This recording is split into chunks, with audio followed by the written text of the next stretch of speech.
So this project is just a basic Windows WinApp project, nothing fancy about it. What I'm going to do is I'm going to do two things, and I'm going to break them up into segments. I'm going to start with building a utility class and going through what the utility class is, and then I'm going to then in the second hour go through and talk about using class libraries, and we're actually going to move that utility class out of this project into a separate project that is a class library project, and then re-link the class library into this application. So you're going to start to kind of understand the ecosystem of how these pieces work. So with this application, the end goal is not going to be anything fancy. It's not going to be anything complex. It's going to simply be a matter of taking some data out of a database. And I'm looking for there it is, list box. We're going to populate this list box with some data. Nothing fancy, but it's more of the mechanics under the hood that make that happen. That's going to be the real piece to this. So to get all of that working and in place, we're going to start off, and I'm going to connect out to this AdventureWorks database that lives actually out of my box at home. So I'm going out, and what I'm going to pull is just some basic data. Let's see, what can we pull from here? I think last time we used the address. So let me do right-click on the table, do show table data. And what this is going to do is run a select statement against that table and pull back that data, just something we can do. So what I'm going to probably pull out of this is address ID and address line 1. And just show that in the list box, tab separated. Nothing fancy. To accomplish that, what I'm going to have to start off by doing is I'm pulling this data out of a database. I want to be able to consume it, read it, bring it into my application, and convert it from a database table, which is rows of data, into an array of objects where the properties match the fields in the database. Okay? So to make this real simple, I'm going to right-click, do add class, and I'm just going to create a class called address. Now, I'm not required to name it address. That's a convention for consistency because the address class matches the address table. It's more for that purpose. I could call this a fuzzy bunny if I wanted to, and it doesn't really matter to the program or the programmer as long as you know what a fuzzy bunny is. All right. So this class represents one row from the person.address table within AdventureWorks 2012. Okay? The properties of this object match the fields in the database table. All right?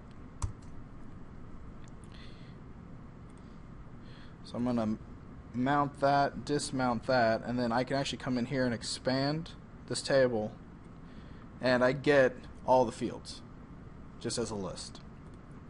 So I'm going to go through and do the shorthand, the prop, tab, and these are integers, so I'll say int, address ID, enter, prop, tab, string, address line 1, enter.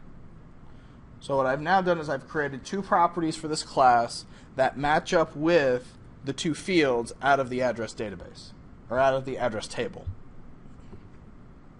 I could go through if I wanted to, and I can build properties for every field here.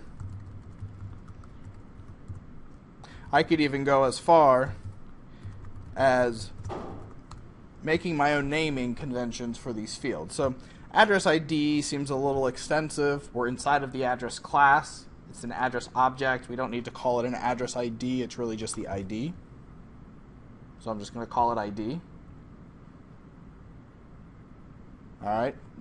Don't let that freak you out.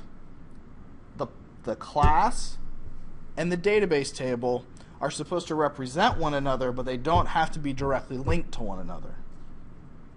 So because I made the property ID, but the field name is address ID, I'm in control of how I get data from the address ID field in the database into the ID property of my object. Okay? There's no voodoo that's going to happen here. This is going to be very black and white, and you're going to see the relationship of how data gets from point A to point B. So don't let that freak you out, because you're in control of what happens and how this all works. Okay? I know there's other languages and there's certain things you can do in certain IDEs where you're like, I don't know, I clicked this, I checked that, and then boom, things just worked. And if I go and change something and I rename it, it all freaks out, nothing works, and it all breaks. I've been down that road and I hate it. Because eventually somebody will come to you and say, I really like this, but can you make it do that too? And you're going to go, no, because I don't know what voodoo I did to make it do this. So I'm going to show you the voodoo under the covers of how we get to where we are. All right. So at this point, does that make sense what we've got? Nothing magical. We've created a class. We've added some properties. We gave them some names. The names are simply there for consistency on our part so that we understand that the ID property of our class represents the address ID in the table. If we want to go through, we can actually go through the effort and documenting this. So this is the address ID field in the table. This is the first line, or I'm sorry, address line 1 field in the table. Address line 2 field in the table. And this is the city fields in the table. Okay? That's just for reference. I can go as far even as dropping line here and just call it address 1 and address 2. I'm all about limiting the amount of typing I have to do. Whoop.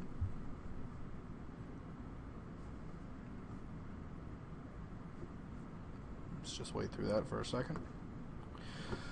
Alright, so while that's doing whatever it's doing, the next step is how do we take and map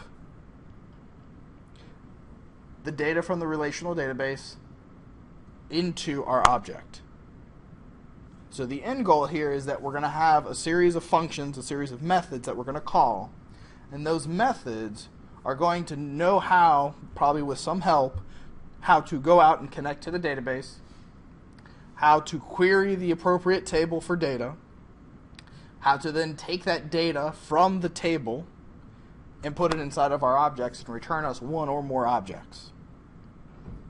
Alright, so basically through code and using objects, we're going to build the ability to query data out of a database. Alright, so we'll save that. And then once we get that data out, then the end goal is to bind it to this list and then list those points that we're interested in. Okay. So let me jump back over to my solution again. So what I'm now going to do is I'm going to add another class.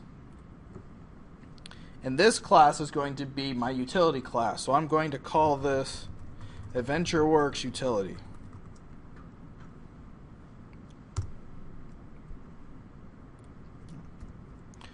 So you'll notice this isn't a special class. I didn't choose a different file template from the add class option. This is just a class, just as address was a class. They're both the exact same thing. The difference that you'll start to find is how we define this class and what we do with it. So the first thing that I'm going to do is make it public, and then I'm also going to decorate it with the keyword static. If you remember back from the first couple of weeks, a static class is a class that has properties and methods and events that can be accessed without having to create an instance of the class. So we can call those methods, access those properties without saying new AdventureWorks utility. We don't have to declare a variable of AdventureWorks utility util equals new AdventureWorks utility. We don't have to go through that work. Instead, we just say AdventureWorks utility dot, and then we can access those methods and properties. All right. So to start off, what we're going to do is we need to have some internal mechanics and some external mechanics to make all of this work together. So the externals, or the publics, we're going to have a public method that will return one address object. We'll call it getAddress.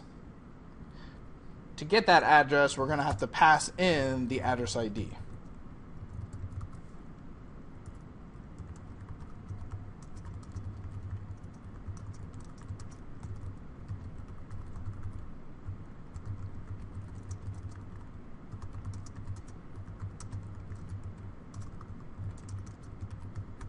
Okay. And then the second method that we'll have, and I'm sorry, I need to also say this is static. So public static. We'll have a second public static, and this will be called address, but it's going to return an array, and it's going to say get all addresses with no parameters. And this will retrieve an object for every address in the AdventureWorks database. Each item in the array is one row in the table.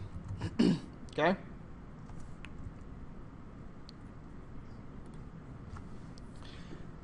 Now, the internal mechanics that we're going to need is we're going to need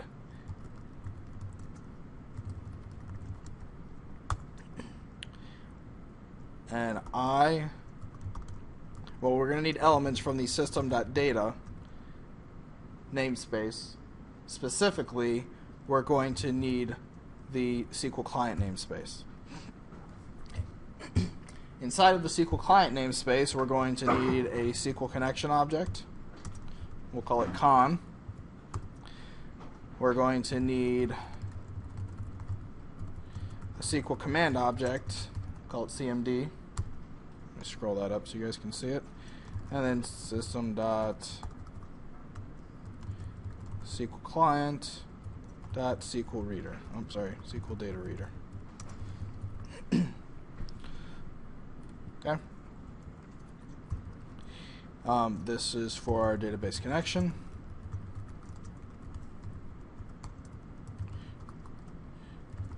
Our database command object. And our data reader object. Alright.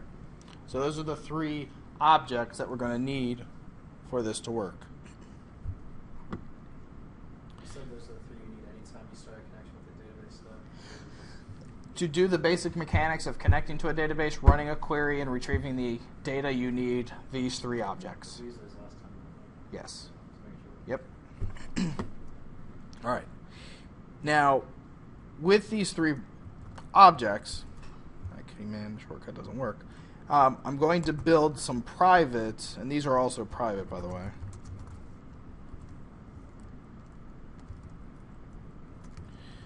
I'm going to build a couple of private methods just to help me do the mechanics and do the grunt work here. I'm actually just going to build one at this point, so we'll call it a private, and it's going to return a SQL command. And it's going to be called build command.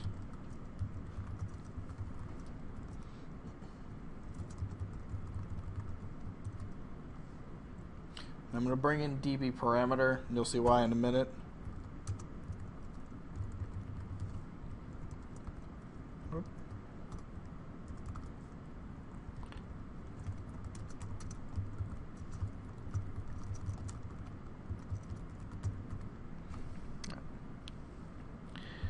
So what this method is going to do is, so we have two public methods that are going to go out and they're actually going to run queries against the database. I don't want to have to go through and recreate or duplicate code to create a connection object and a command object. It's just redundant to put it in both methods, and then if something changes about the way that I create those command objects or those connection objects, I have to go touch every method. You notice from the left-hand side, there's a lot of tables in here, so presumably you could have a whole lot of methods just to get data from this database. We haven't even talked about inserting records, updating records, or deleting records. So in most scenarios, you have 4 to 5 what they call CRUD methods. Create, read, update, and delete.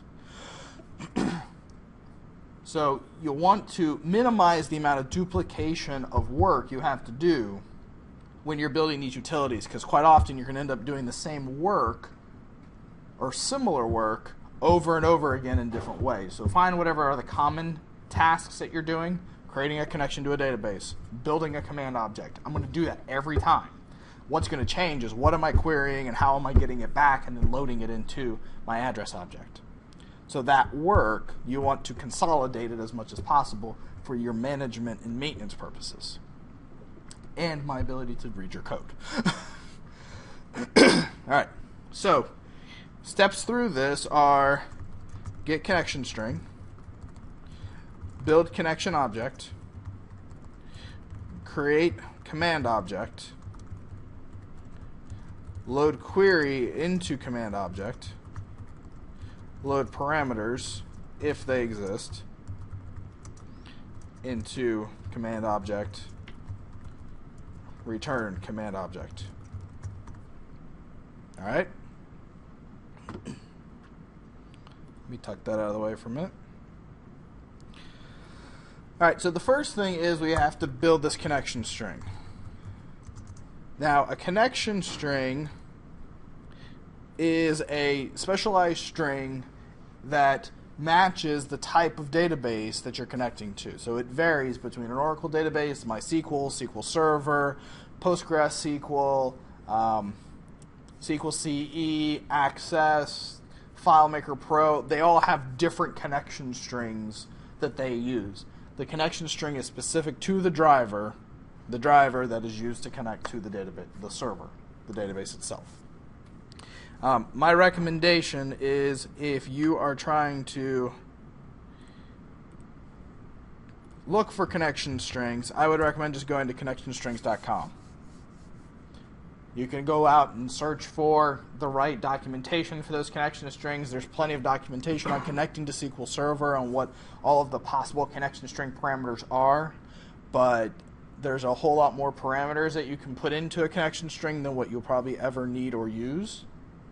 The most basic ones simply require 4 elements, and more specifically, looking through here, you'll see that there's even specialized versions depending on the version of SQL you're using. So the connection string for a standard security model is you provide the server, which is the name of the server that's hosting SQL. So it's the actual server name itself, not the database. Followed by the database itself, then the username and password that's utilized to make that connection. Okay? You have other options like trusted connections and SQL instances and things like that, which I'm not going to get into. Hopefully, if you're taking database management or have taken it, you've already covered those. If not, I recommend you go back and ask whoever your professor was to explain it to you. All right. So the connection string I'm going to pull out of last week's sample.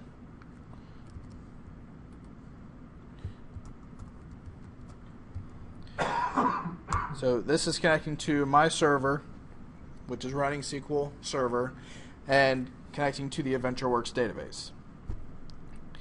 The string is server, database, user ID, and password, all of those elements that help the SQL connection object that connects that SQL driver to connect to the server. I'll leave that where it is for now. I'm going to come back and touch on a preferred way of getting this in here without embedding it in your code, because obviously you're going to probably build an application, you're going to run it on your development machine, you're going to do your thing, and then you're going to submit your project to me, and your database is not going to live where my database lives, unless it's public and you've made it available to me. So I'm going to have to go in and make that change. If I have to go and do a find and replace on 20 or 30 functions to find out where what your connection string is, I'm probably going to dock points. So there is a recommended way to store a connection string so that it's in one place, it's universal, and it's easily maintained. I'll get to that in a minute. All right, so we have our connection string. The next step is we'll take our connection object, con, and we'll create a new instance of the SQL connection. Now, this constructor has two overloads. There's an empty parameter overload, and there's one that takes the connection string itself. Pick your poison. Obviously, we put con string in here, and we've now created an object. We've initialized that connection object with the connection string. If you prefer to live dangerously and you want to have some sort of dynamic connection string logic going on there, we can say con.connection string equals con string. They both do the exact same thing. One is you define the connection string when you create an instance of the object. The other one is you create the instance, and then you define the connection string using the connection property. One is not better than the other. It's just two ways of going about it. Okay? The next step is to initialize our CMD, our command object. There's, again, multiple ways you can go about this. We can say CMD equals new SQL command. The constructor will take the command text, which is the query string, your select star from address. You can put that in there. You can put that in the connection object in here. You can do that plus a transaction object, which allows you to roll back a transaction. And then there's the empty one. Again, the same thing. We could go in here and we could, put select all from address. It's actually person.address. And then we can say cmd.connection equals con. Or we can come up here and do comma con, pass it as a parameter to the constructor. Both will work the same. Doesn't matter. In this scenario, we're going to not dynamically, but we're going to pass the query string in as a parameter. So we have query up here. I'm going to pass that in as our command text. CMD, there is a command text property, obviously, where you can put that same query. So we could do equals query. That would be the equivalent. There are other options such as connection timeout or command timeout. And there's one on the connection object, which is a connection timeout. I'm mentioning those because if you have a query that runs longer than 30 seconds, you'll want to change these values. So if you're running a query that's bringing back a whole lot of data and you want to make sure that your connection stays open long enough to receive it all, you want to modify those values. By default, it stays open for 30 seconds. Most of the time, that's more than enough time. Most queries will return anywhere between 0 and 2 seconds. But if you have a very large one that's very transaction heavy and has a lot of logic behind it, you may want to or need to extend it. We have one query where I work that is pulling the schedule of every student in the school district, and that one takes about 10 minutes on average to run because it's pulling a whole bunch of kid data, a whole bunch of teacher data, classroom data, and then that association of that data all together in one giant record set. So it's very large. It's probably over 1 million rows, so it takes a while. So having to be able to extend that timeout is important when you're needing that amount of time just to stream all that data across. Okay? All right.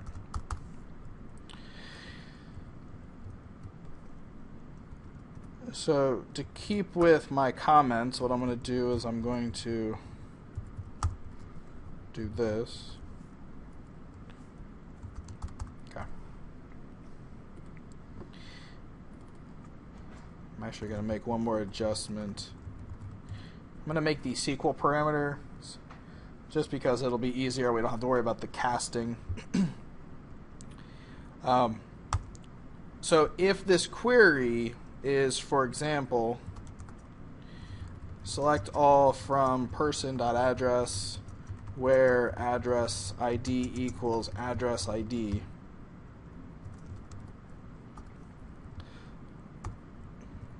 This with the at symbol is a parameter. Again, if they didn't cover those in your SQL class, go back and ask your SQL instructor what parameters are. Basically, a parameter is a variable in SQL. So you're writing a query and you're declaring a variable. You're then going to set that variable upon the execution of this query. Now, you may think, well, why can't I just do select star from person.address? Actually, let me bring this out of comment. String query equals where address ID equals plus, and then maybe we have some sort of variable up here.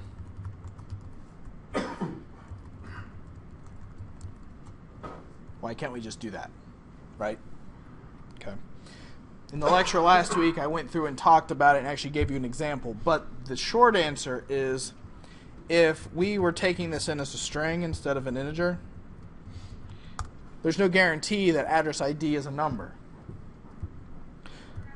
So what we're hoping would happen is that we would get select all from person.address where address ID equals 1, right? That's what we would expect to happen, or we'd hope for that to be what comes through. Someone could put select all from person.address where address ID equals 0 or 1 equals 1. So if this part here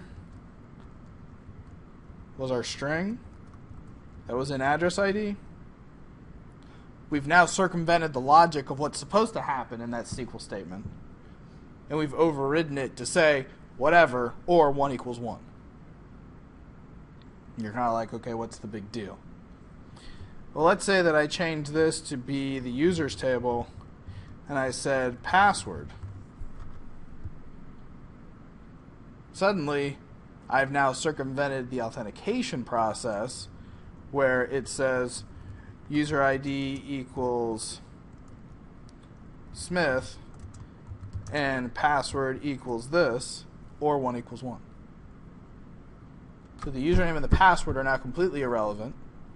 What will happen is this query will run. It will select multiple records. 90% of the time, whenever a system is created and loaded, the first user in that table is a system admin user, because the person developing the application is going to develop it with full rights. Otherwise, they're going to have a heck of a time trying to work on that application. So by this logic, assuming that the application is written to deal with multiple users being returned, it'll probably grab the one off the top, which will be the system admin, and then automatically will give you access to system admin to whatever this application is. This is what is called a SQL injection. To get around SQL injections, you parameterize your queries, which is what we did by going like this. What will happen is that address ID, while it still looks the same, this will now be treated as a string. So it'll say where address ID equals 0 or 1 equals 1. It'll actually look for that value inside of the password. Better yet, address ID is a number. So it will attempt to cast 0 or 1 equals 1 into a number, which will then blow up and fail. Sucks for you. As the developer, you need to handle that, but it protects your application from somebody trying to do a SQL injection on the app, right? So, parameterize your query, rule of thumb. All right. So, what we're doing here, circle back, is we're creating a function that will take a query and its parameters that are going to be passed in from the outside. It's going to generate a connection object, generate a command object, feed the command object the query and the parameters, the variables that are to be paired with that query, and then return us that completed package, that command object that can then be executed. So the last two steps here is we're going to do cmd.parameters .add We also have add range. Add takes one SQL parameter object. Or it takes the string, which is the name of the parameter. In this case, this example would be at address ID. And then comma, the SQL data type, integer or int. There's a whole slew of other overloads that have to do with, if you're using string variables, the length and size of those variables. If you're using numerics that are floating point, the accuracy level of those numbers. They're called numerics. So there's a lot of abilities here. What we're really interested in is taking those parameters out of the function parameter and loading them into the command object. We could write a for loop, loop through, do a for, parameters.length, then come in here and say parameters I. So we're adding each parameter to that collection. Or when you have an add range option, 9 times out of 10, add range takes an array of values. So we can simply say parameters. And that will take all of the parameters above and load them into the parameters property of our command object, copying them in, transferring those variables. So then the last step is to simply return the CMD, the command object. And now we have that nice little package that we can run. Pretty simple. So what do all these lines of code do for us? We can now come up here and say get address. And we can say, I'm just going to shorthand this with a var, CMD. So I'm declaring a local variable called CMD. It's completely independent of the other variables, and just to clarify that, I'm going to call it C. Equals build command. Oh, you know what? Hold on. Static.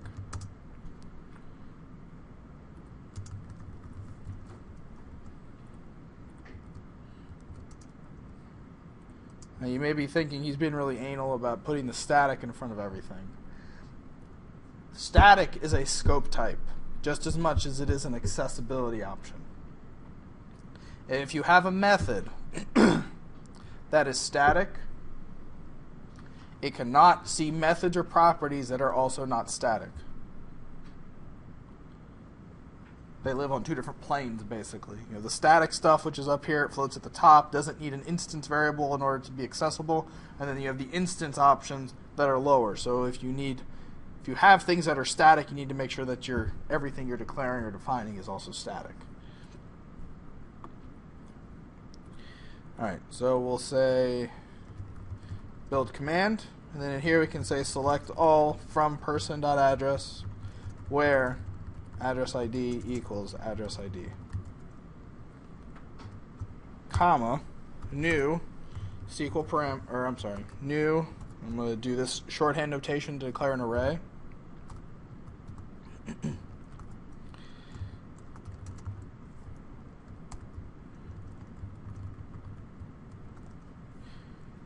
then in here I'll put address ID, comma, address ID.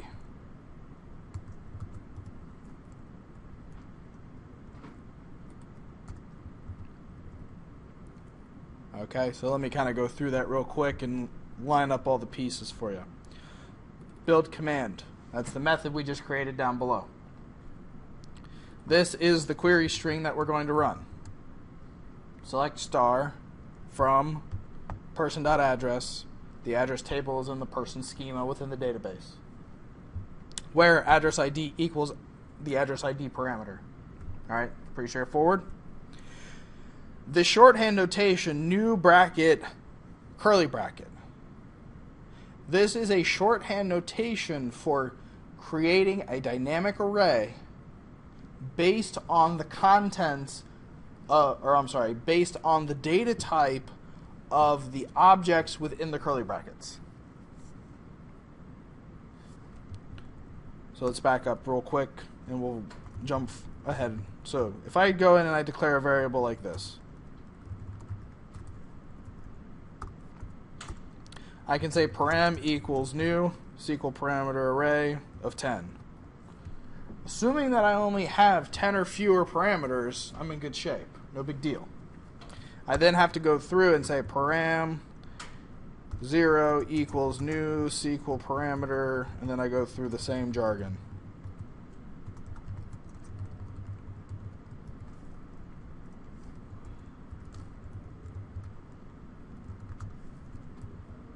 Exact same work. Okay? The beauty is I didn't have to declare a variable, initialize the variable, and then fill it in one item at a time. Instead, what I've done, and I'll show you this, var param equals, I'll paste this in here in place of it, semicolon. It's going to create a new array, and it's not going to know what type it is yet. The compiler is going to figure that out for me. It's going to say, inside of this is a SQL parameter object. If there's 10 SQL parameter objects in here, it'll say, oh, every object in here is of type SQL parameter. Therefore, this array must be an array of SQL parameter objects. So I'm going to create a new array of SQL parameter objects. Var says take whatever the initializer is and make param equal to that. So inside of Visual Studio, if I do param, you'll notice that it doesn't say it's a var. It says it's an array of SQL parameters. Visual Studio is pre-compiling that source code and trying to figure out what that variable is. Right? So just follow me for a minute. If I do comma and I say new object, so I'm doing a list of objects in here. Maybe I have new string. So now I have 3 different types of objects inside of this array. A SQL parameter, an object, and a string. Obviously, this is not what we want to have happen, but just follow me with the example. Param is now declared as an object array. There is no consistent base class, interface, or other data type that the compiler can find that's similar across these 3 objects that are inside of this collection. And because of that, it goes with whatever is the highest base class type that this array can be. The fact that I threw an object in there, automatically it has to assume everything else is an object. It's casting it as high as it can, and everything within the .NET framework is derived from object. So it takes it all the way back up to the top. If I delete these, it goes back. Okay, so it's a nice kind of dynamic there that saves you some work. Now, let's take everything one step further. Why bother declaring a variable if we don't need the variable? So instead, what I do is I just drop that chunk of code right in there. So I replace the variable with the chunk of code itself. I can now go in here, if I rewrite this or I add another parameter, all I have to do is say comma, new SQL parameter,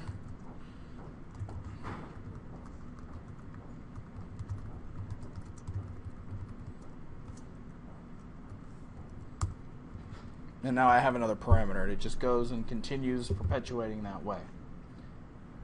So it's not earth-shattering, but it's something you kind of have to feel. But it's a shorthand way of having to go through and declare those variables and do all that plumbing, basically. Okay? All right, so what we're doing is we're calling build command, which takes in a query string and an array of SQL parameters. In this case, we're going to pass just this one. No big deal.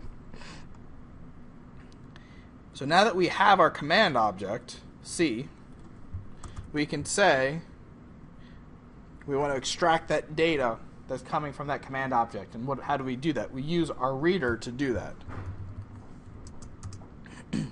Now, the command object has 3 execute functions. So C, which is our command object, execute, actually it has 4 in the newer version of the framework. You have execute non-query, execute reader, execute scalar, and execute XML reader. Execute XML reader is the newer of the 3. I won't get into that one. It's not really relevant in this example. Execute non-query is there to basically be used to execute any query that does not return data back. So, what types of queries can you run that don't return data back? Delete, update, insert. So it's amazing. Of the crud you have to do with a database, 3 of the actions don't actually return any data. So execute non-query is perfect for that. It's going to send the query to the server executes it, and then it comes back and says, okay, I'm done. Does it build up all these extra objects and do all this extra work of trying to build a connection, build a stream that data back across, just to realize that there's no data coming back? So if you're doing an update, a delete, or an insert, you want to use the execute non-query when you send that query over. Okay? In our case, what we're going to use is we're going to use execute reader because we're going to start reading data back. The last option, which is execute scalar, works well when you have one value coming back to you. So for example, let's say that I was going in and I was doing the authentication. Select all from users where username equals this and password equals that. What I want to do in that case, this is just a scenario, is I want to pass the username variable and the password variable, or the values, to the query.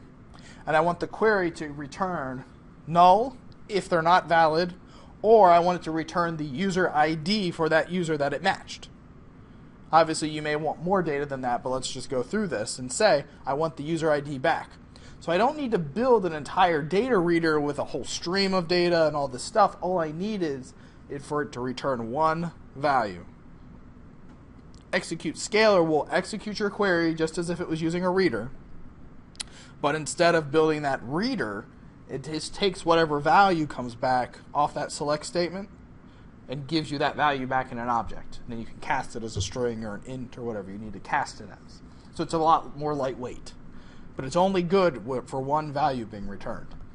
And that's one value, one row, one value. So it's basically one row, one field. One row, one field. If you have one row with 5 fields, the scalar doesn't work. If you have one field, 5 rows,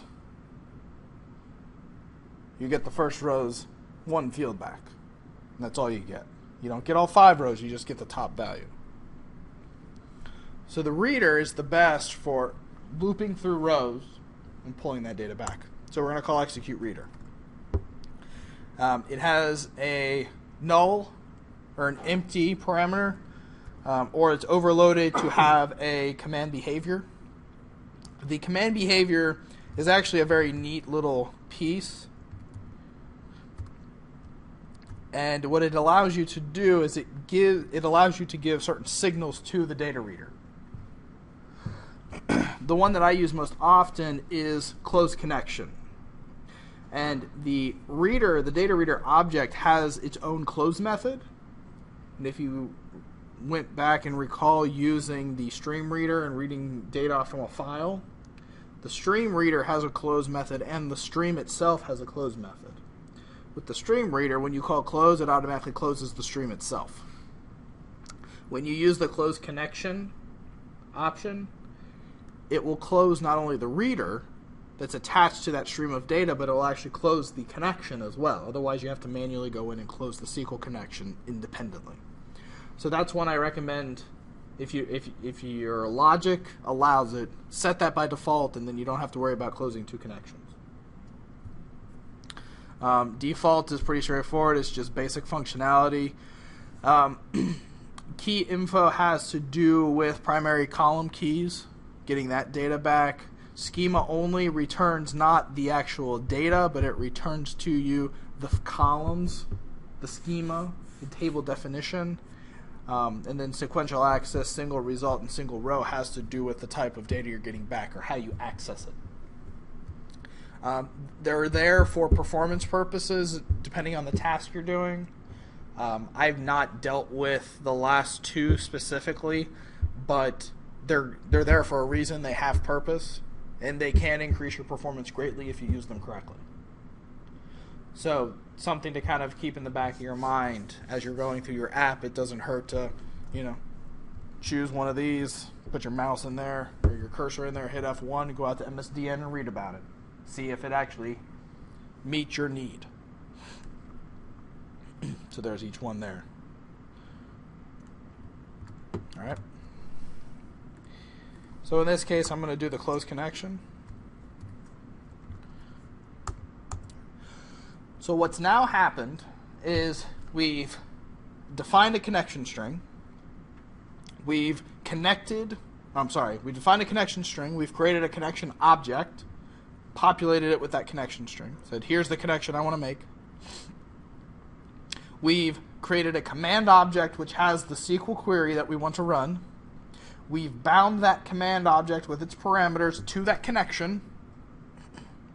And we've now said, connect to the server. We haven't actually connected to the server yet. We're saying connect to the server, which we need to do by saying c.connection.open. Open server connection. Execute the query. Get the stream for the data. We're not getting the data, we're getting the stream for the data in that data reader. And then the next step is to read data from the stream. So the reader object that we get back is the actual stream of data that we're going to be reading. So we do if reader.read, and this returns a Boolean of true or false.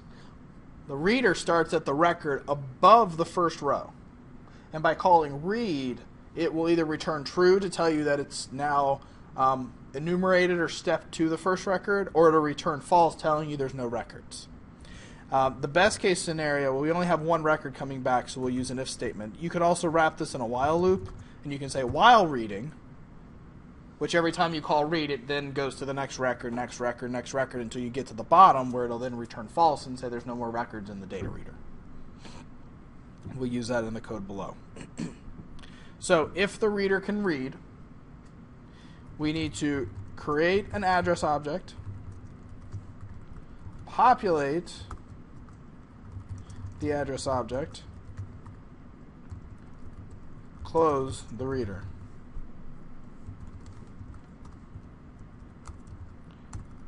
Return address object. Okay? Cool?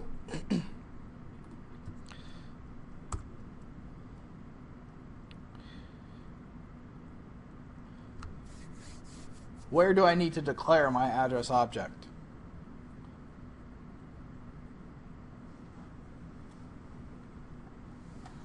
Do I declare it on the line that I'm on, line 35? Or do I need to declare the variable somewhere else before I start reading through here? I think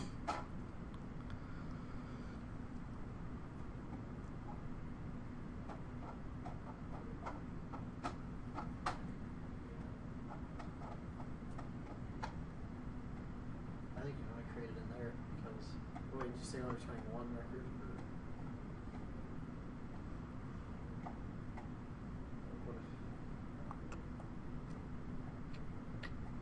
I would say do it in there so it creates a new, if you weren't using the database for return one.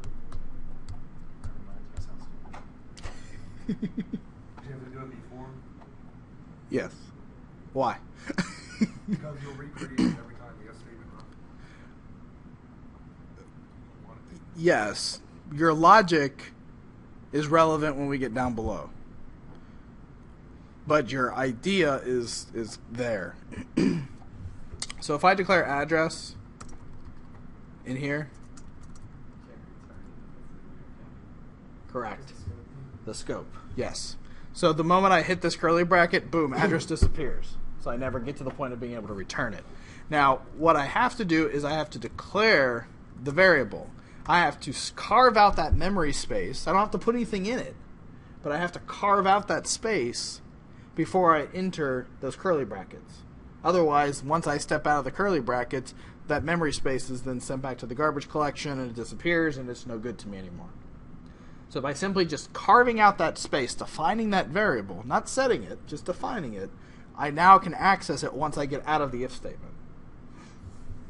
So I can go one step further just to show that and say null.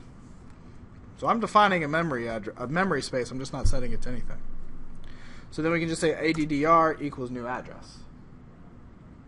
So we've now created an instance of the address, and now we go about populating it. So ADDR dot, we'll start with ID, which is an integer, equals reader,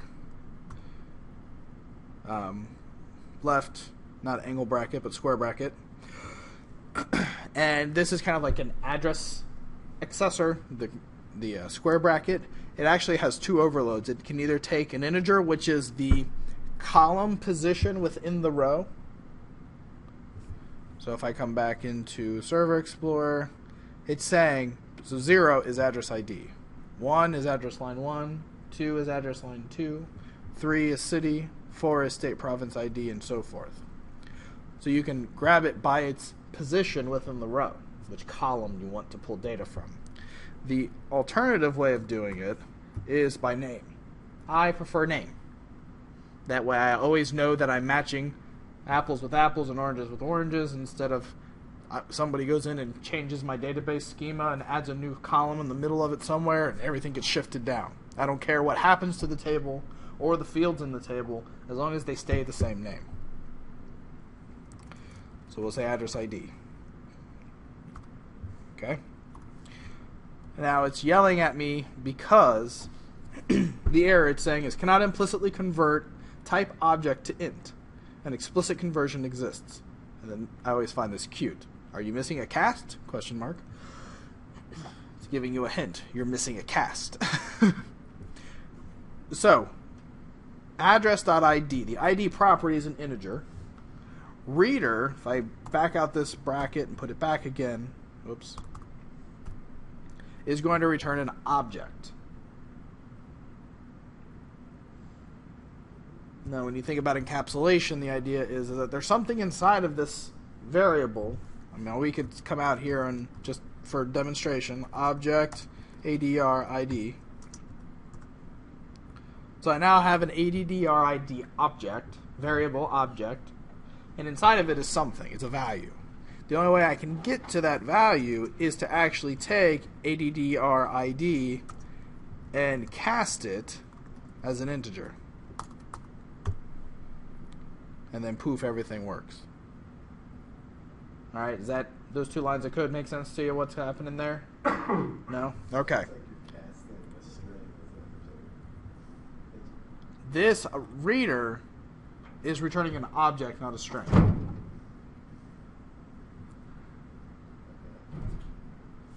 Does reader find address ID on the table and then return whatever number column that is? It's not returning the column, it's returning the value in that position. So when you call reader.read, if we think of it, let me actually do this. So when I get the reader, this is basically what's in that reader, right? The reader actually starts up here. It starts up here in the header. When I call read for the first time, it moves down to this first row. And then when I say address ID, it goes over to the address ID column and returns to me this value. So the value that's being passed here, in this case, is the number 1. Does that make sense? So what I'm getting back here is the number 1, but I don't have it cast as an integer. It's just, yeah. And then you do the cast. So to save myself some steps, though, is I can take this cast statement and just drop it right up here and bring this up here as well and just do it all in one line. Okay. I can also do addr1.address. I need to rename that. 1. The accelerator allows you to rename something, and then you just shoot delta to change it all. So it now went into my other block of code and changed it for me. So if you ever have to rename anything that's good to use, then you don't have to do a bunch of find and replace. Reader address line 1 dot toString.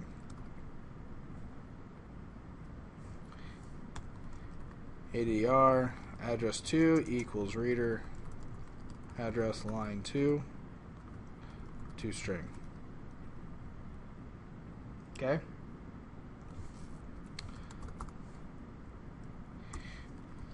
So we'll do reader close. Return ADDR. You get the definition of build command real quick? Sure.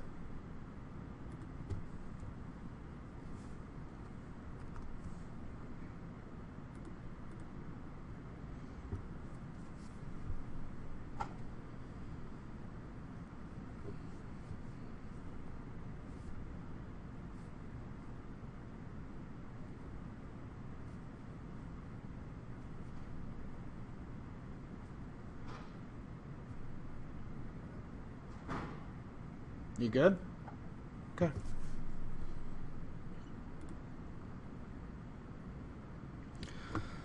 All right, so the last thing that I want to kind of touch on before we move forward is exceptions, try-catch blocks.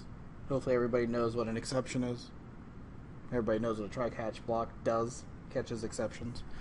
All right, when you're dealing with SQL connections, when you're dealing with any sort of connection that goes beyond your own computer or server or whatever's running your equipment in particular, you need to make sure you wrap it in a try-catch block. Network could be down, DNS could be broken, that server could be down, that server could be refusing connections, that server could be getting quality of service attacks at the wazoo. I mean, you got all kinds of things that could be happening that could be causing your app not to work. So it's better that you protect yourself, otherwise people will get very annoyed when your app doesn't work all the time and you're not telling them why, or at least trying to keep it from blowing up. So, to do it simply, we do try catch exception. Whoop.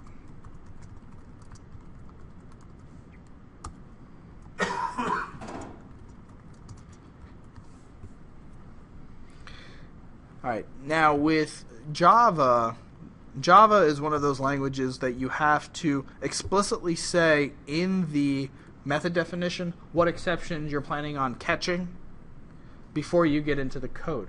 In C#, it determines it implicitly based on your try-catch statement. Okay? The beauty of a try-catch statement, move this line in here as well, is that you can actually catch multiple different exception object types. So inside of this block of code, we're doing a connection to a SQL server. So we could end up with a SQL exception, or we're doing casts, and we could end up throwing some sort of other kind of exception that's not a SQL server exception, but it's a cast exception. If we want to log and treat them differently, we can actually do that in here. We can say SQL exception,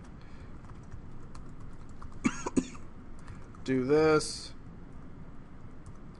catch, cast, invalid cast exception,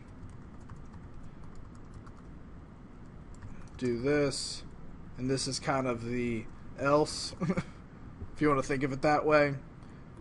Do whatever's left. And then there's actually another option which is really nice, especially when you're dealing with things that have connections that are open and closed. There's a finally.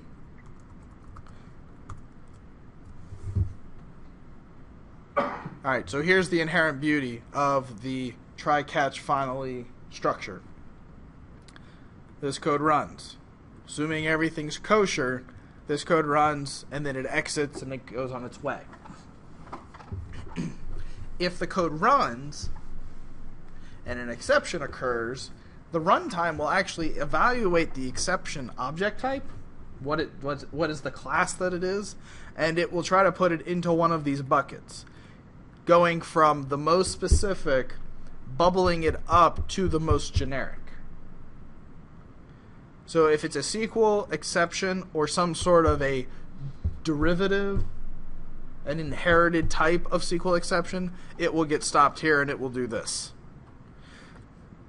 If it's not a SQL exception at all, it'll go on and say, is it an invalid cast exception? If it is, it will do this. If it's neither one of these, this exception is the base class for all exceptions, it will hit here and it will do something. The finally block actually runs if the try is successful or if the try fails. The nice thing with finally is that you can do some basic logic in here and say, if c.connection state does not equal closed, if the connection is not closed, C, the command object, connection, close. Because what will happen is, let's say you end up with an exception. If you don't do the finally block and close the connection, then that connection to that SQL server stays open as long as your application is running. If your application is running on a web server, for example, or running as a service on a Windows machine, and it keeps blowing up and blowing up and blowing up, it just starts chewing up connections to that SQL server. It never closes them, it never releases it back, so you're chewing up connections both on the box it's running on and on the server itself. Eventually one of the two will fail. It'll probably be your workstation or your server that's running it before it's the SQL server, but I can't guarantee that depending on the load. Rule of thumb is do a finally and make sure it's closed. Now, up here, reader.close will take care of closing it. That's why we have to do the logic statement here to see if it's closed or not, because after this closes and this returns, this will run. If it's already closed and you try to close it, it will yell at you and tell you that it's closed, and it will do that by throwing an exception, which is kind of ironic. So you want to try to not get exceptions. I won't get into a lot of detail with this, but it's always good to have some sort of event logging, exception logging. So if an event happens, some sort of an exception occurs, you're logging it to a flat file, a database. Hopefully it's not the one you're trying to connect to, or quite often, especially in development, I'll have it shoot it to me as an email. And then as it's running, if something fires, it just shoots off an email to me, and then I can go back to my email and then debug it and work through it that way. So you have options. So that's the long and short of it. Something that you will see up here is get address. It's saying that not all code paths return a value. The reason for this is that our return is up here inside of our try block. I moved it up here. I had it down here outside the try block, but the ADDR variable doesn't exist. It's outside of scope because I declared it in this little line here. So I have two options. I can bring the ADDR, the return ADDR inside of the try block, but then I have to put a different return at the bottom. Or for consistency and lack of additional maintenance headaches, I'm going to just have a space where I declare variables. I'll declare ADDR, address object to be returned, and then the command object to get the address. Good deal.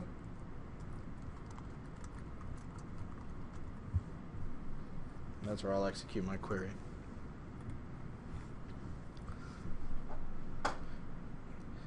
So then one of two things will happen. Either this will execute and be successful and I'll return an address object at the end, or this will execute and fail somewhere along the way and I'll end up with an empty address object. Null.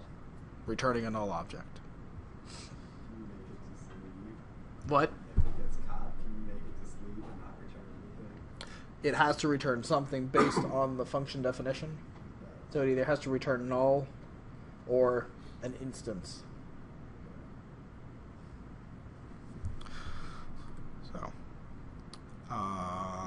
Yeah. The other option you do have, if you wanted to, is we could just throw the exception, which will then cause the application to crash, or it has to be caught higher up somewhere else. So that's the other option.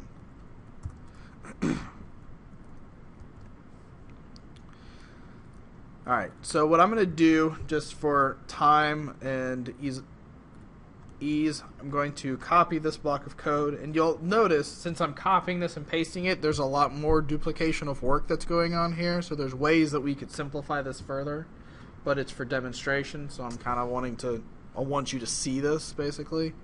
So I'm going to copy this, paste it here, and then I'm just going to adjust a few things in it.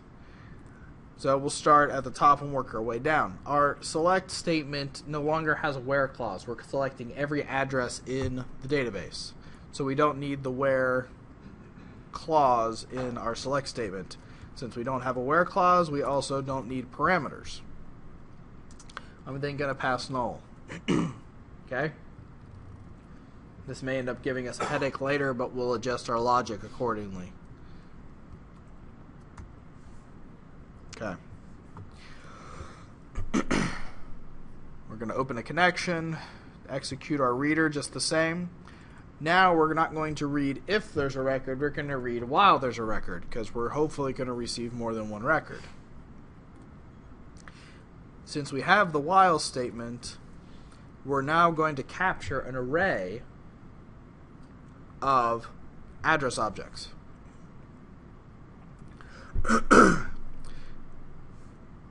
So in my mind, I look at this and I say, okay, this address variable, ADDR, is not that relevant to me anymore. So I'm going to move it inside of scope. I don't want it to persist outside of the loop that it's running in. I want to create it over and over again because it's going to be different every time. So that kind of is a safety for that. The other thing is that we need a container to store these address objects inside of. Now, we're returning an address array, so we could say address array ADDR list equals new address. The problem here is that we have to give it a fixed size. 10 addresses, 50 addresses, 100 addresses. Huh? Can you do like reader.length kind of thing that reads until it's to the bottom? No. There is no length. There's a field count, but that's the fields, that's the columns. That's not what we want. Depth. For the life of me, I've never been able to figure out what the heck depth is. But it is not what we need, okay? So I'll just kind of say that up front. It talks about nesting of rows. I don't know. I've never been able to figure it out. I've read about it. I don't know. But long and short of it is, there is nothing that tells you how many rows are in there. If it did, we wouldn't have to use the read method. We'd always just do a for loop. So to account for this, we need a collection object or a collection container that can dynamically grow with our needs. So what I'm going to do is I'm going to use the list and create a list of addresses.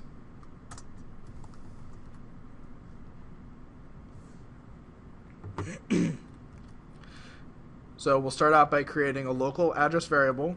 We'll populate it with the values from the reader, and then we will take ADDR list.add. And since this is a generic collection, angle brackets, the address class is in there, it now binds it to that type. So it literally only takes an address object. So now we're just taking the local variable ADDR and we're passing by reference a copy, passing it by reference, adding it to that list. So the local variable gets destroyed, but since we passed it by reference, the memory address still persists inside of that list. That list has a pointer out to that memory address. So we come down to the bottom and we'll just change this to ADDR list dot to array. So it takes that dynamically growing list and casts it into an array. which is fixed length based on the number of items in it, perfectly sized. Now you may say, well, just return the list instead of an array. You could do that. Not a problem with doing that. When you do this a lot, though, you'll find that the memory use of the list grows exponentially larger the more it's used compared to an array. So the small amount of work you're doing with building it is worth the investment if this array of addresses persists for a long period of time. So that's all about design and execution and how your program works. So that's really up to you. Okay.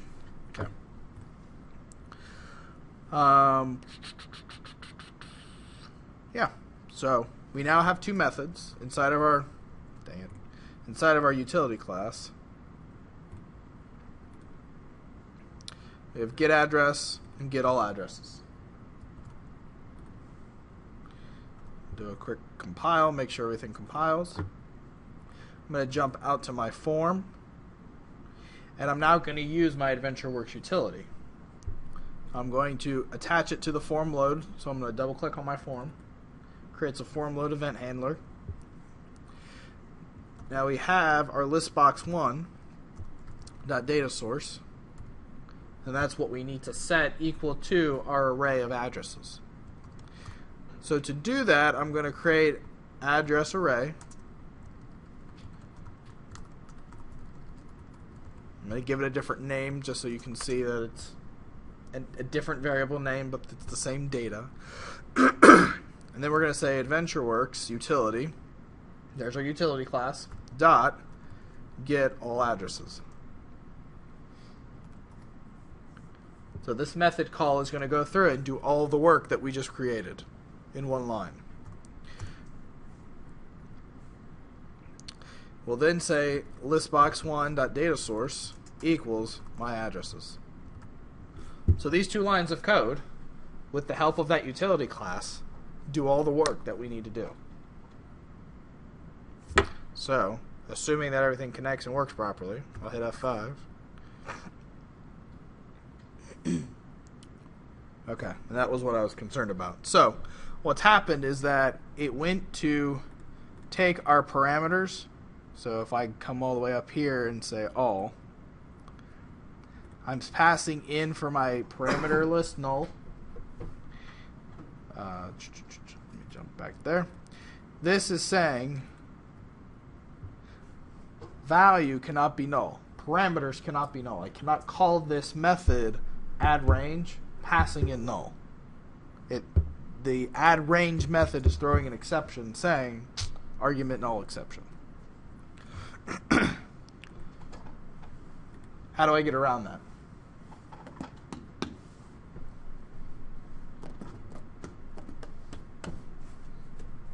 Pass a parameter that's just not used in the query statement. I could, but by doing that, it's going to then attempt to inject the parameter into the query, and then the SQL server will yell at me and say, we have more parameters in here than the query is defined for. Good try. I used to do that. Remember, this is the build command object or method, so we want to try to keep it as flexible as possible.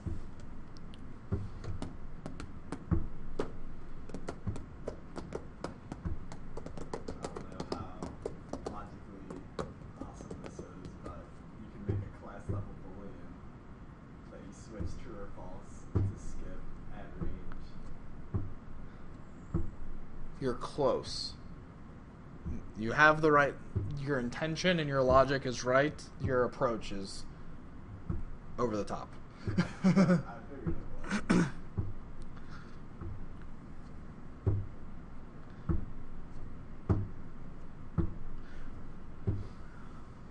Gotta let Patrick think about it.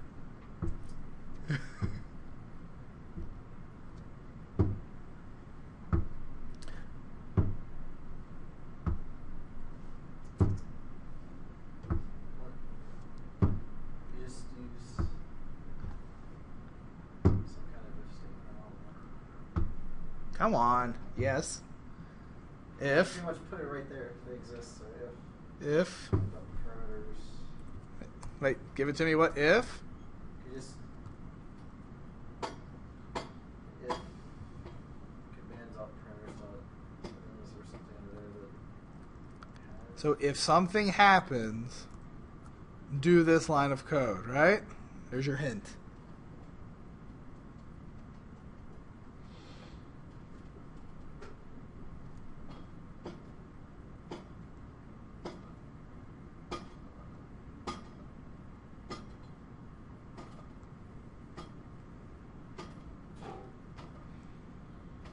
If parameters is not null. That's right. Very good. If the parameters are not null, add them. If they're null, skip it. Rerun.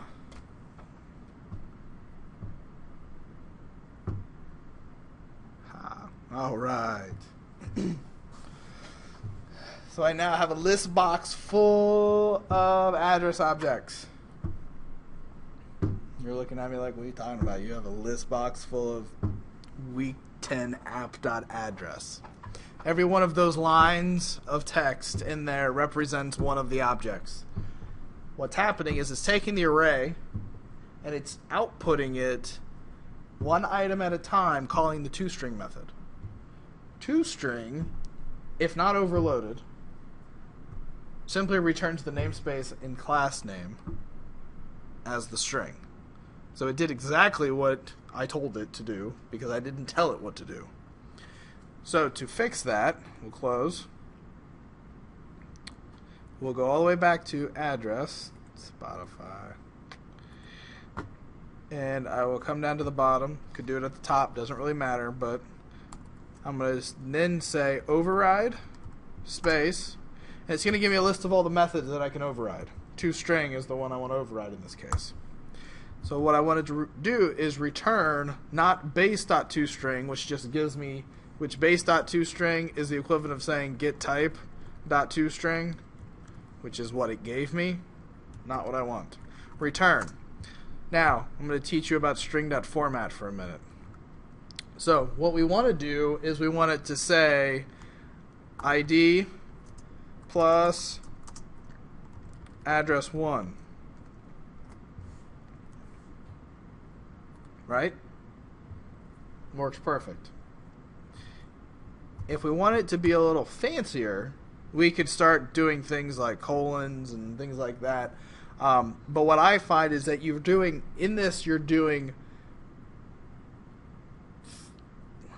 3 string concatenations, 2 string concatenations technically, but you're taking ID, you're casting it to a string, you're adding a blank space, and then you're adding address 1 to it.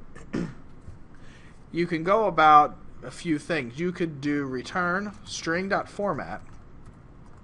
And string.format is a nice little thing when you're dealing with things like money, culture-specific values, or very complex formatting situations with strings where you're injecting or inserting a lot of stuff into a string. Okay? I'm going to give you a simple example just so you can understand it, and then you can kind of run with it on your own. You start by putting a format string in. The format string provides the blueprint for how to construct the string. The blueprint has placeholders as well as the string construct itself. So the placeholders always look like or are a derivative of this. Curly bracket, this is inside of quotes, so this is a string. 0, close curly brackets. What that means is the first parameter passed after the string the format string, that's what you need to inject here. So in that case, that's going to be ID. So now if I run this, all it's going to do is output the ID to me. No big deal. Nothing fancy. Let me put a comma here. That's all it's going to do. Now if we want to get a little more sophisticated, we could then put space colon space 1 in curly brackets. I can now go comma, space, address 1. So what it's going to do is it's going to take that format string and it's going to take the first value and put it in the zeros place, dropping the curly brackets. take the next value and put it in the ones place, drop in the curly brackets, and then return back a string that is ID colon address 1. So if I run it,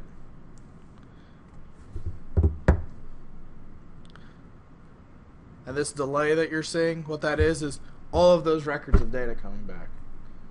And it's just running synchronously, so it reads all the data into those arrays, and then it starts spitting them out onto the screen.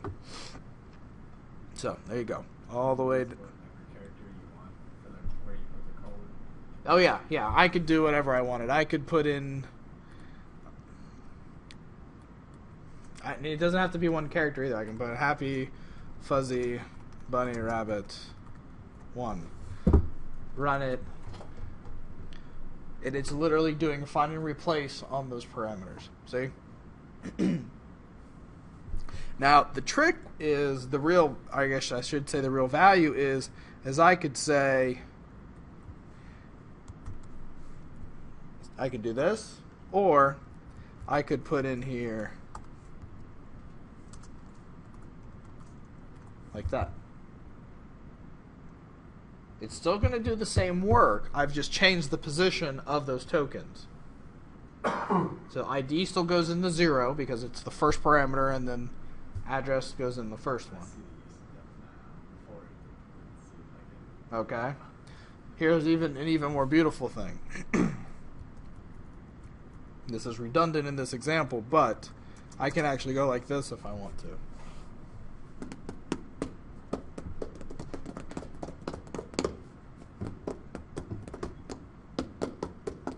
And it'll inject it every time it sees that 0 token or the 1 token. So, what's a practical example of this? Mail merge, email, templates. You have an email that you've written. It says, "Dear Mr. So-and-so, I'm writing to inform you of such and such. Mr. So-and-so, please be advised that blah, blah, blah, blah, blah. Thank you very much, Mr. So-and-so, for your time. Blah, blah, blah. Sincerely, Acme Incorporated." Every time it says Mr. So-and-so, it's token 0. Token 0. So you can have that be in that email multiple times, and it acts as a placeholder for the salutation, first or last name, or whatever you're wanting to inject. Then if you end up and you want to change it or move it around, all you do is move the token around, and then it automatically does the injection for you. Cool? Not too overly complicated. Get the drift? So, that's all happening thanks to our utility class,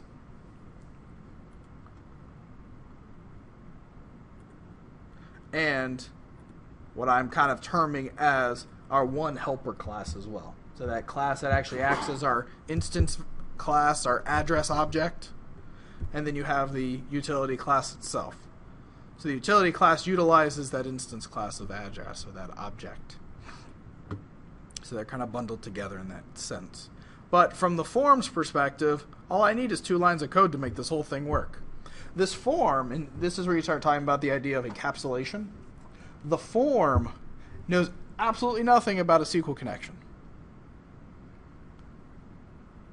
It doesn't even know that a database is involved. All it knows is that it calls the get all addresses, and it gets back an array of address objects. It takes that array and it binds it to the list. No big deal. Now you said you saved the AdventureWorks utility class like a DLL or whatever. You pulled up in an old project instead.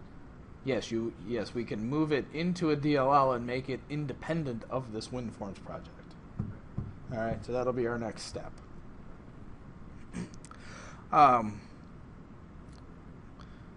The YouTube video will run long, but I'm going to go ahead and just keep going because we'll just finish it out and be on our way then. But the thing that I want you to kind of take away from this before we get into the DLL piece is I could take this AdventureWorks utility, and let's say that all of a sudden my AdventureWorks data store, that's why they now call them data stores instead of databases always, is no longer a SQL Server database, but it's a web service. So the data actually resides inside of a web service. It's not inside of a SQL server. Or it's in an Oracle database, however you want to think of it. Or it's in an XML document. Or it's in a comma-separated flat text file, whatever. I don't have to touch this code in order to make that adjustment.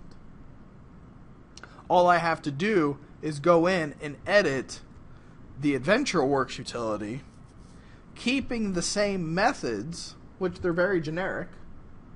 I can totally rip out the guts of the inside and change the way the inner working is, recompile it, and this form will still work perfectly. Right? So we've abstracted away from the form the work of connecting to the database. It moved it into that utility class. Cool.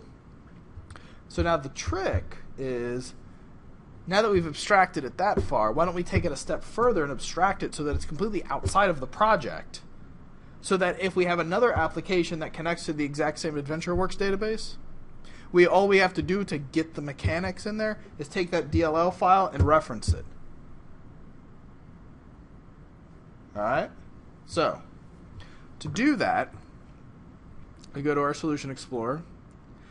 Now, we've always been dealing with projects, this one project, right? Week 10 app, week 9 app, whatever. But we also have a solution. A solution is nothing more than a bundle, a collection, a logical collection of projects. So to add another project, you right-click on the solution, add, new project. In this case, we're going to add a class library. The week 10. Actually, I'm going to call this AdventureWorks lib for library. Okay?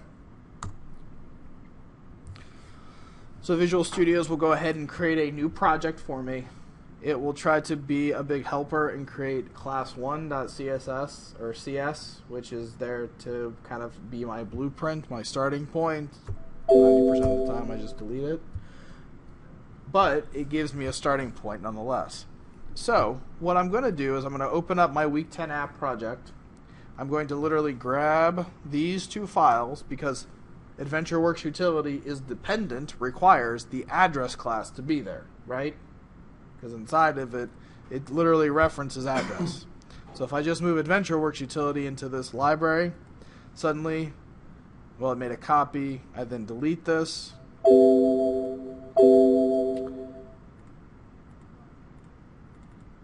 Then when I open it up here, it says I have no idea what address is. Because it's now out of scope. I mean, it's way out of scope. It's in a whole different project out of scope. So I got to bring address along for the ride. If I don't do that, it gets very angry. So now it's here. Now, because I migrated some code from project to project, the first thing you want to do is make sure that your namespaces line up. When it was in this project, it was the week 10 app namespace. Now that it's AdventureWorks lib, these files, these lines of code should be in the AdventureWorks lib namespace. If I create a new class, I'll just call it class 1. It's in the AdventureWorks lib namespace because this project has its own namespace. So we'll drop that. So it's really easy. We go into the class, we find the namespace line, we replace it with that. Nothing voodoo about it. It's just a matter of updating those. We can now go back, right-click, rebuild. It now rebuilt this project. Everything inside this project worked perfectly. If I, just to show you, I'm going to go right-click on the project and say Open Folder in Windows Explorer. A class library project will have a bin folder, just as an executable would. Has a debug and a release. Under debug, you get the DLL. And a PDB. PDB is your debug symbols. The DLL now contains two classes. Address and AdventureWorks utility. Those are the only two classes inside of that library, but they're now completely independent of the rest of the project. Good deal. Now, the not so great news is our form has no idea what AdventureWorks utility is or address. So how do we bring that connection back together again? From the beginning, I've talked about the fact that the .NET framework is a bunch of these libraries, these classes, these DLLs. I touched on briefly the references and how it has your system dot namespaces and all of those things. This is each one of these is referencing a DLL. That's what that is. It's literally referencing the DLL. System.core.dll. System.data.dll. If I right click and go to properties, there is the actual file. It lives here. It's a DLL. So what we want to do is replicate that with the AdventureWorks lib. If I right click on references and choose add reference, I'll get a dialog box that looks like this. I'm going to touch on what we need to do last, but I want to kind of give you a perspective of this box again, just to kind of give you a point of reference. .NET tab provides you every .NET DLL that's part of the framework or that is loaded inside of the GAC, the Global Assembly Cache. If you want to know more about what the GAC is, go look it up. But long and short of it is it's basically every pre-compiled global DLL file that exists on this machine lives in the GAC. Lives in this space, and it's being listed here. You've got Microsoft Office tool extensions, Visual Studio libraries. There's additional interop pieces for Office. All of the system dot namespaces, system.net, system.management, system.device, system.deployment, system.data. They're all in here. COM is the Common Object Model. It is the predecessor to .NET, very big in the 90s. .NET is backwards compatible with COM. You can bring in COM components into your .NET program. COM components compile into DLLs as well. So if you want to grab one of those and bring them in, you can do that. Browse is really fancy. It allows you to browse the file system for a DLL. So if you download an SDK, for example, for a product and it gives you a DLL file, you want to then consume and reference that DLL file into your project, you would browse for it and find it. So what I could do is, well, I could browse for wherever that bin folder is for that AdventureWorks lib. Do I still have it here? Nope. And I could reference the DLL. Okay? I could consume it, reference it, bring it in. And actually, let me actually do that so you can see it. Where does this thing live? Week 10 app. Oh, nice. All right. References, add reference, browse. This Week 10 app folder is the project, and then this is the solution folder. Inside of it is our project, AdventureWorks lib. Open that, go to the bin, go to debug, and there's the AdventureWorks lib.dll. So I could hit OK, and it will bring it in right there. Good deal. The good and bad of that is because we have the actual, if we just had the DLL, traditionally if you only have the DLL file, you're getting that from someone else that developed it through an SDK or some sort of source that you've downloaded. You've downloaded this DLL file. The file is compiled and it's never going to be modified, so browsing and bringing it in is not a big deal. In this case, we're actually actively developing AdventureWorks lib. So what happens is if we just browse and grab the DLL, Visual Studio is not able to determine the dependencies between these two projects. The dependency is important because what you want to have happen every time is you want AdventureWorks lib to compile before Week 10 app compiles. And you're like, why? What's the deal?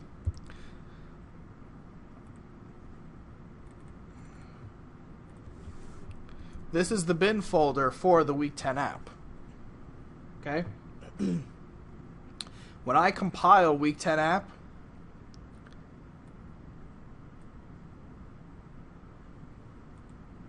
no, let me fix this first. So it wants me to reference the AdventureWorks lib namespace. No big deal. I'll do a build.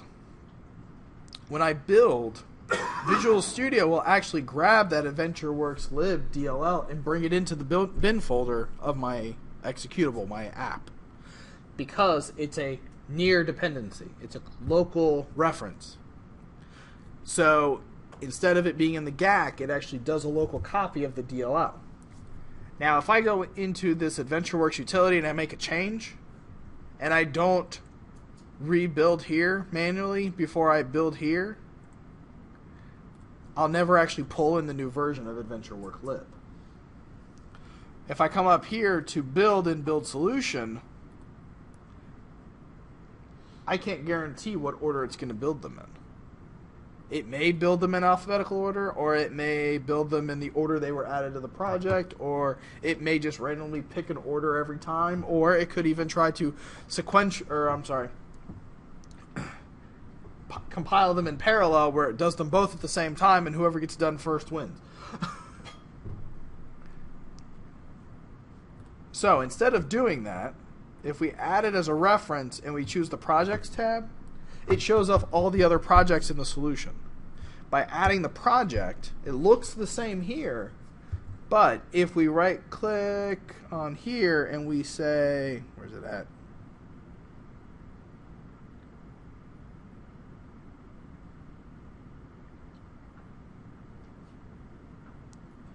Maybe it's on the solution. Project dependencies. AdventureWorks depends on nobody. Week 10 app depends on AdventureWorks. So it will compile AdventureWorks lib first and then compile our app. I have a solution that has 24 different projects inside of it.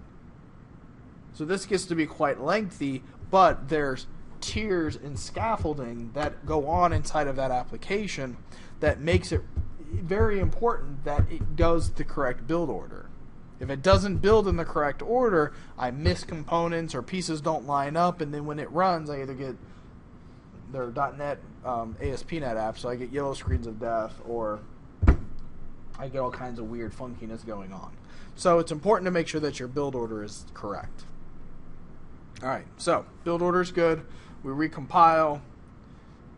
Everything is guaranteed to be the most current. We run. And the app should run exactly the same. The difference is that AdventureWorks lib now holds all of the code. So I could build a whole nother app, bring in that same lib, call a method off of AdventureWorks lib.AdventureWorks utility, be able to connect to the database, and everything will just work perfect. Good deal. So what's the hang up with this design?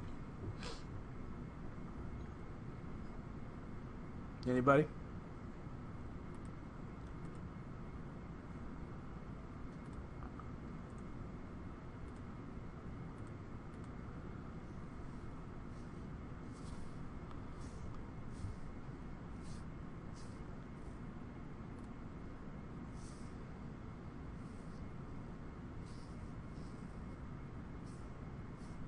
Anybody?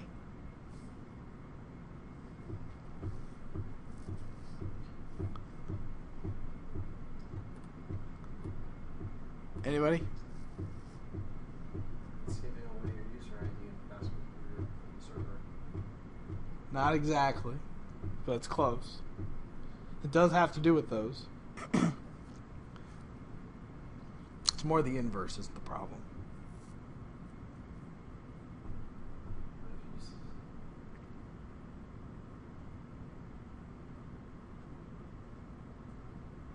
Anybody?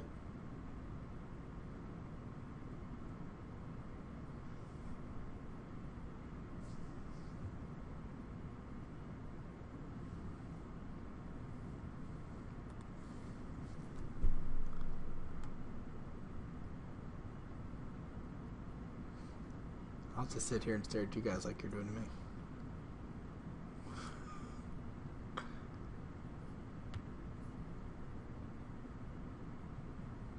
Give up?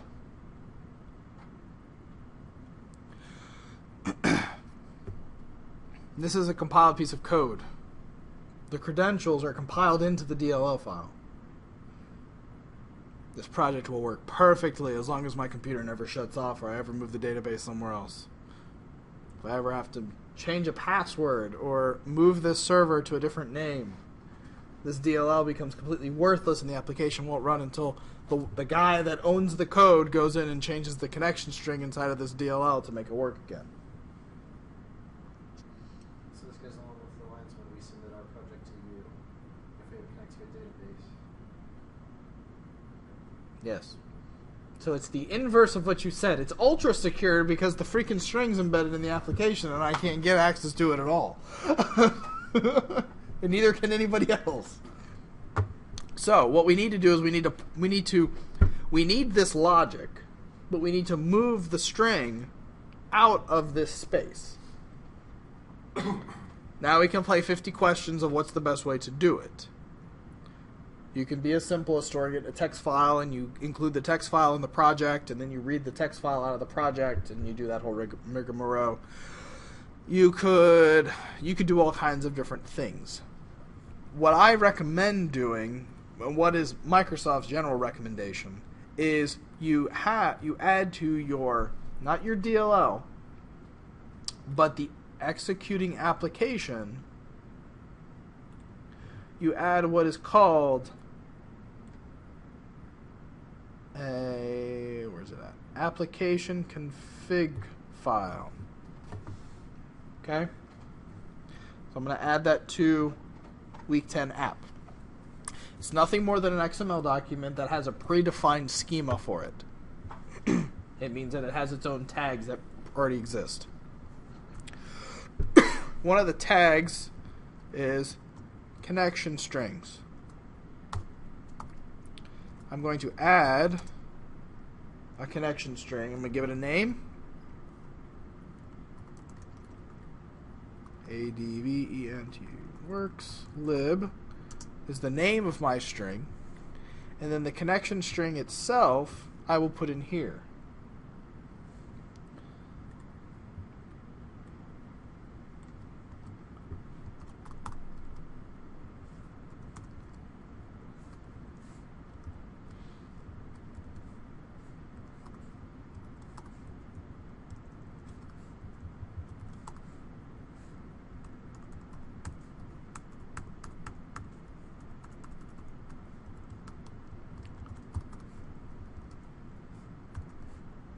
Okay. This name is very important, so I'm going to copy it to my clipboard. I can now go into AdventureWorks utility, and on my constring variable, I can access the, actually, I need to include a DLL, add a reference, from the framework, system.configuration. Now, underneath the system.configuration namespace, there is a configuration manager utility class. This class has a series of methods, but what I'm interested in is this property called connection strings. If I use the square bracket, I can now put in the index of the connection strings in their order, which again is a pain in the butt, and if somebody goes in and moves it, it doesn't really work very well. Or I can put a name, like AdventureWorks lib. So I'm going to drop the namespace, add a using statement, and then I'm going to do this. Now, connection strings returns a connection string settings object. So if I come up here and go connection string settings constr settings equals this, I now get a connection string settings object. This object reflects this line of XML. So just as we were doing with the database to the object, the .NET Framework takes this line of XML and reads it and then puts it inside of an object for us. So conster settings has a name, provider name, all these lock properties, element information, and connection string. That's what we want. So by reading from the app.config, the configuration file, the connection string, we're now dynamically retrieving that connection string and bringing it in. Now here's the interesting relationship that's may not be very apparent. AdventureWorks utility is in the AdventureWorks lib, separate DLL file. The app config doesn't live in the AdventureWorks lib, it lives in the Week 10 app.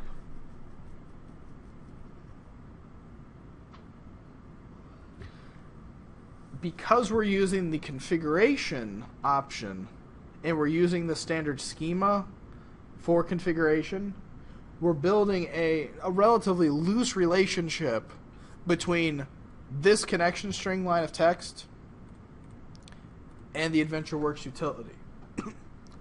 So what that really means to us is if I use the AdventureWorks lib, I have to be sure to jump into my app config or my configuration file and define a connection string setting and add the connection string called AdventureWorks lib with the appropriate connection settings. This one line of code then can be referenced anywhere else in our project. And that dependency, that relationship exists. So, what does that mean for you guys submitting your project? This is where you put the connection string to your database. When you send me your final project, you're going to give me the source code, just as you've done all term.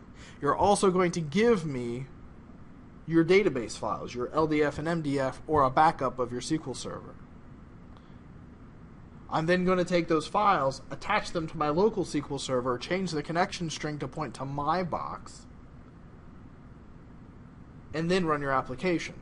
And I should only have to make the change here, one time. If I have to start finding and replacing all over the place to get your app to work, I'll do it, but I will dock you for every find and replace I have to do. 1 point. If I get to over 10, then I'm going to start going up to 2 points.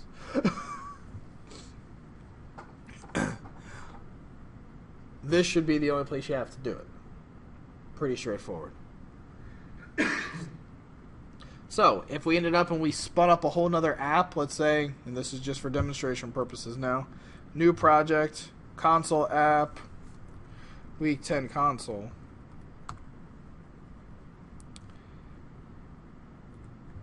I'm going to again add reference, projects, AdventureWorks lib, brought the library in. On my console app, I'm going to add an item, application config file. I'm also going to right click and set this as the startup project. So this is the console app, Windows app. I'm going to grab these from here, copy, because the schema is the same, that structure is the same, and I'm just going to copy that connection string. I can now say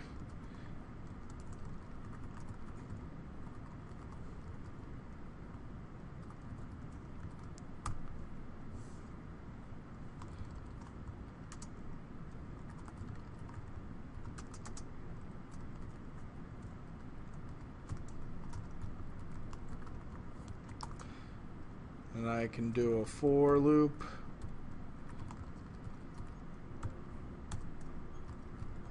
Console.writeLine, the addresses, toString. I've now replicated that work in this application using the exact same library, writing 4 lines of code,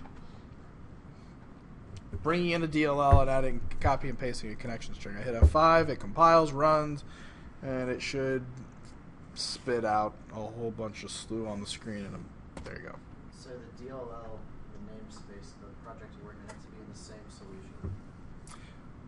They either have to be in the same, yes, or I could build this library completely outside of the solution, compile it over here on the side. Like maybe we're splitting a project.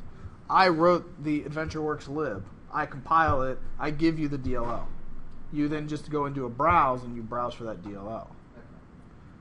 So it's all kind of, it's context in some I ways. wouldn't have to import the whole AdventureWorks lib like project. Uh-huh. I could just import the DLL if I had to. Yes. Okay. Yes. Yeah, okay. Yeah, so if we wanted to, so yeah, I can I'll drop this. I'll re-add it as a browse, and I'll browse to that DLL. F5.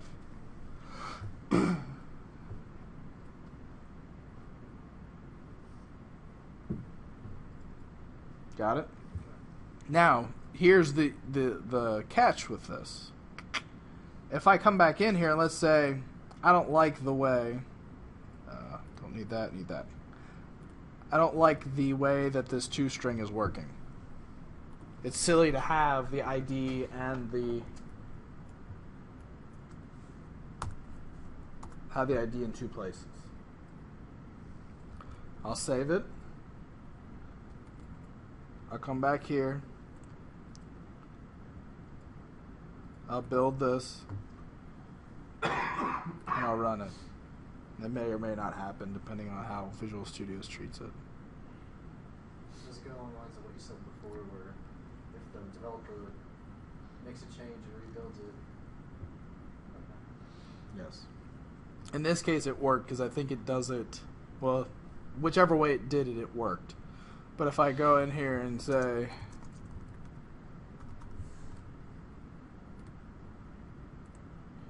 and there is a run in here somewhere.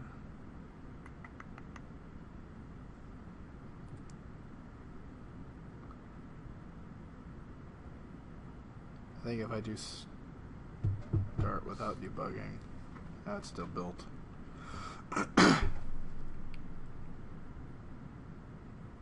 Yeah.